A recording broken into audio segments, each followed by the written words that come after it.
Assalamualaikum warahmatullahi wabarakatuh. Saya Fitrianti Panantu dengan NIM 1314245 akan memaparkan materi yang berjudul menjelaskan arti penting dan peran administrasi pendidikan dalam sistem pendidikan nasional. Baik, yang pertama adalah esensi pendidikan nasional. Pendidikan nasional adalah proses pembelajaran untuk mengembangkan kemampuan dan membentuk karakter manusia yang berkualitas, bermoral, cerdas, dan kompeten. Jalur pendidikan nasional yaitu ada beberapa jalur pendidikan nasional yang dapat ditempuh, yaitu yang pertama, pendidikan formal. Pendidikan yang diselenggarakan oleh institusi formal dari sekolah, yaitu perguruan tinggi dan lembaga pendidik lainnya yang memiliki kurikulum yang terstruktur dan sistematis serta diakui oleh pemerintah. Pendidikan non formal.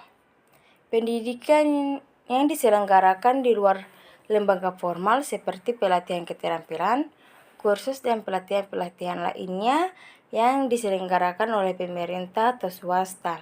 Pendidikan informal.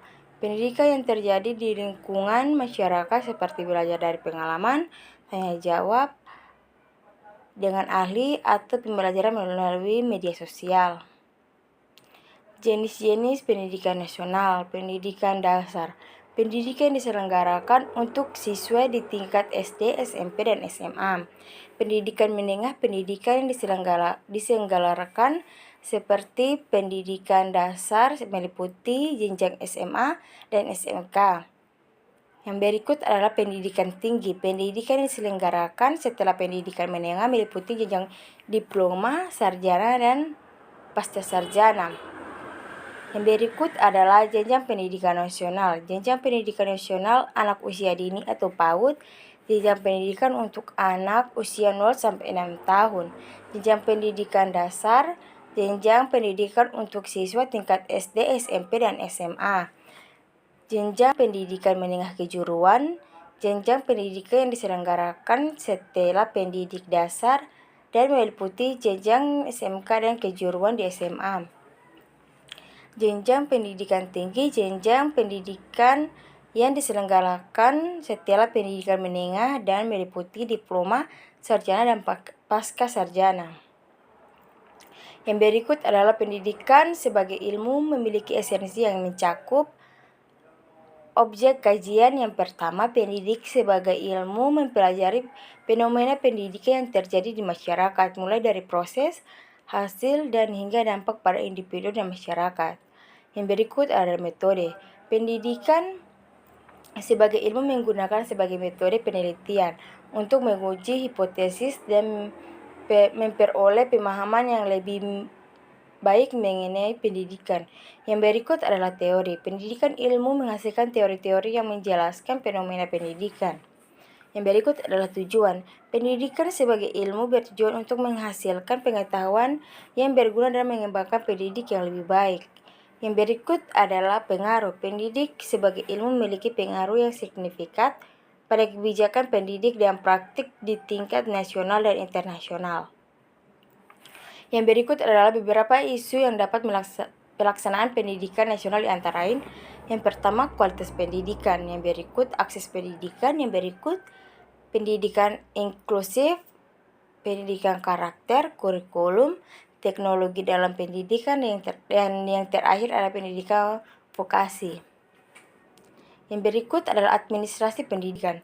Administrasi pendidikan merupakan suatu proses manajemen yang kompleks dalam mengorganisir, merencanakan, dan mengarahkan sumber daya manusia, keuangan, dan fisik untuk tujuan pendidikan yang ditetapkan. Esensi dari administrasi pendidikan meliputi 3 hal yang utama. Yang pertama, proses administrasi pendidikan merupakan suatu proses yang sistematis dan berkesinambungan dalam mengorganisir, merencanakan, dan mengarahkan sumber daya pendidikan untuk mencapai tujuan yang telah dicapai. Yang berikut, ilmu administrasi pendidikan juga merupakan ilmu yang mempelajari tentang bagaimana manajemen pendidikan dengan efektif dan efisien. Yang berikut, kompleksitas administrasi pendidikan sangat kompleks, karena melibatkan berbagai faktor seperti manusia, keuangan, sarana dan prasarana, kebijakan, dan aspek lainnya. Yang berikut peran administrasi pendidik dalam sistem pendidikan nasional. Yang pertama, merencanakan dan mengorganisasi kegiatan pendidikan secara sistematis. Yang berikut membantu pengambilan keputusan yang berkaitan dengan kebijakan pendidikan nasional. Yang berikut menyediakan dan mengelola sumber daya pendidikan manusia seperti manusia, keuangan, dan fisik. Yang berikut menyusun dan mengembangkan kurikulum yang sesuai dengan kebutuhan pendidikan nasional. Yang berikut memonitori dan mengevaluasi hasil pendidikan secara berkesinambungan atau untuk mengetahui efektivitas program pendidikan yang telah dilaksanakan. Yang berikut dalam hal ini administrasi pendidikan memainkan peran penting sebagai pengelola pendidik dan berkontribusi besar dalam mencapai tujuan pendidikan nasional. Baik, itulah presentasi dari saya. Lebih dan kurangnya saya mohon maaf. Wabillahi taufiq wal hidayah. Wassalamualaikum warahmatullahi wabarakatuh.